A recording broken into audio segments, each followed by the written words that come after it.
Hey guys, Danny here, and in today's video I'm going to show you how you can enable two-step authentication on your Nintendo account. There's been a lot of news articles recently about a Nintendo accounts being hacked, which can be quite bad considering a lot of them are going to be linked to PayPal accounts, etc. So to do this, it's actually really simple. What you need to do is you need to go to the Nintendo account login page, sign in as you usually would.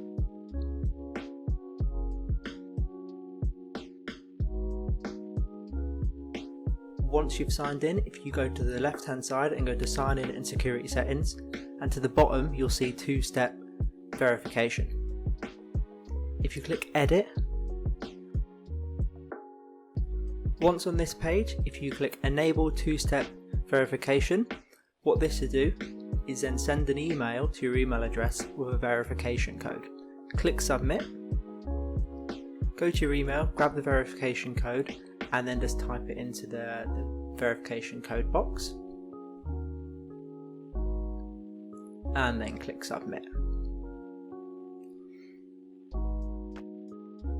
Now what you need to do is go to either the Google Play Store or the Apple Store, download the Google two-step verification authenticator. Once you've done this, open it up, click the plus icon and then scan barcode, and then using your phone's camera scan this QR code. What this will do is pull the account details over into your authenticator.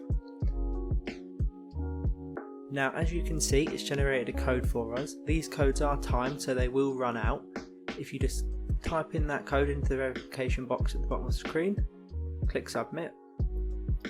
Now that's it, all done. Two-step verification has been enabled on your Nintendo account, so the next time you go to log in to your Nintendo account, it'll ask you for this, and you'll just have to use the verification code on the Google Authenticator app. As I said, that will change as well. I think it's about every 10 seconds a new code's generated. So guys, if you found this video useful, please leave a like, a comment, and don't forget to subscribe for future uploads.